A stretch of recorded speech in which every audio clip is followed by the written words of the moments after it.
The hood is an ugly place to grow up. What's the first thing that comes to mind when you think of the hood?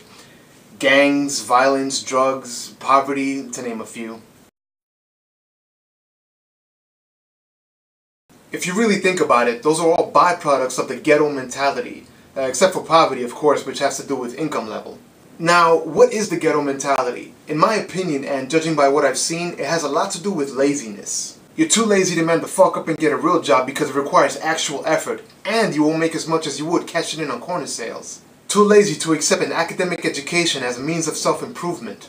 And most of all, too lazy to learn good manners, basic decency, and true self-respect. As you may know, hood is short for neighborhood, and a neighborhood is a reflection of the people who inhabit it. Now, if you place a bunch of lazy, uneducated hood rats in a clean, nice-looking area, naturally over time, that area will become a fucking shithole, especially if those shitheads get comfortable and manage to thrive over the oncoming years. It's like setting a highly infectious disease free onto a healthy body. It's doomed. That's why I hate the mentality of a ghetto motherfucker, male and female alike. No good comes from it. Besides the obvious social damage that it does, it serves as an embarrassment because it only further perpetuates a stereotype that people from poor neighborhoods are uncivilized fucking delinquents. And that's another thing. A lot of hood rats try to justify their behaviors by saying, "Oh, I'm straight out the hood," or "Oh, I came up on the streets, nigga," or some lame shit like that. Bull fucking shit. Just because you grew up poor and or in the garbage ass part of town doesn't mean you had to act like a fucking criminal. Doesn't mean you had to speak like you never heard of a book in your entire fucking life. Starting and ending every sentence with "my nigga" makes you sound like a stupid, uneducated motherfucker. When you conform to the shitty environment that surrounds you, you show how weak you are by accepting the ghetto state of mind as the norm. It's always easy to follow the herd, isn't it? But it's okay. Don't think as an individual. Be lazy and do as the last fucking idiot did. Fall in line. Bringing back the aspect of cleanliness, I'm going to tell you about a comparison I used to frequently make as a child. Just this very simple observation. Before I tell you this little experience of mine, I'm going to make the disclaimer that I am not out to promote race wars, because there's so many stupid motherfuckers out in the internet world, you know what I mean, who have nothing else better to do than to take shit out of context and fuck things up. So we used to come down to Manhattan, could have been shopping or something with family, whatever, and I used to look at the neighborhoods, in downtown Manhattan. I used to be like, wow, why doesn't my neighborhood look like this? When we finally got home, I used to look at my own neighborhood and say, like, holy crap, what a dump. Spray paint on the walls, empty, 40-ounce bottles everywhere. You got the crack bottles in the motherfucking grass. The fucking hood rats used to hang out in front of our buildings, just doing shit all day. They were there from the moment we left, and, they were there when we came back. Now, it's no secret that a lot of white people live downtown Manhattan and stuff, so, this by no means makes them superior to us, but rather shows what class of people they are. And also thought, well, when was the last time I saw a white dude sitting on a stoop, drinking 40s and talking this stupid street bullshit all day?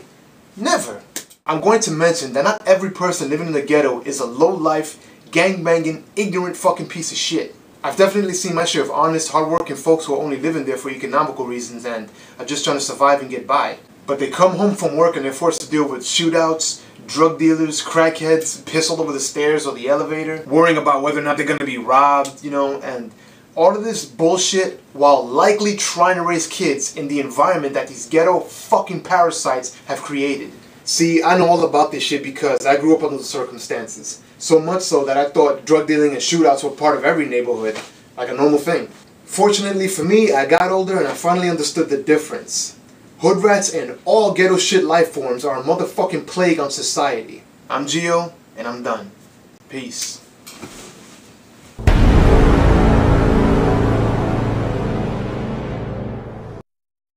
This is a topic I can talk about for hours because I have many stories and, many experiences and shit, but I'll give you a little something, something funny, rather, that I noticed. Growing up in the Bronx, we lived in a predominantly Puerto Rican neighborhood.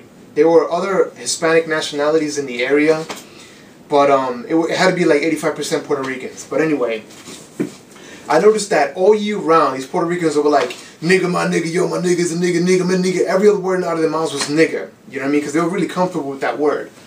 But what you may not know is that in New York City, there's a Puerto Rican Day parade. A festival in some areas, but parade. Everybody knows this in New York City. And whenever this parade will come around, Puerto Ricans were really, really proud they'll wave their flags and be like, "Whereby," you know, celebrating, and that's all good. Everything is fine, you know. But as soon as the next day would come, you would forget about being Puerto Rican and you go back to trying to be black. Throughout the years, I noticed that other Hispanic nationalities have adopted this fucking idiotic way of speaking. Dominicans, Colombians, Puerto Ricans, Mexicans, Peruvians, whatever, what have you. Over here, they love saying that shit. A fucking bunch of idiots that they sound like. Nigga, my nigga's a nigga. Now, I always said that if you were truly a proud Dominican, Puerto Rican, whatever, you know, you would embrace your culture and you would be acting accordingly all year round, not just one day. It reminds me of like Valentine's Day or an anniversary or something. Like, here, I love you on this day.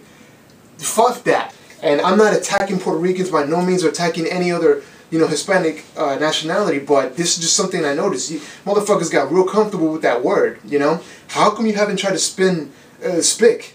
You can't say, yo, my spigger. They don't do that, do they? No, they try to be black. And uneducated black, by the way, too. Because educated black men don't say nigga, nigga, nigga, my nigga. You know, you understand? Because they're above that shit. None of you can actually claim to be proud people. None of you. If you're actually an educated person, you know, expand your vocabulary and, you know, to beyond that fucking nigga word and speak like you've heard of a book. Like I said earlier in the video. It just never made any sense to me. So, yeah, I don't know. It's just a funny behavior that I've noticed amongst Hispanics throughout the years. And, you know, just something for you to think about.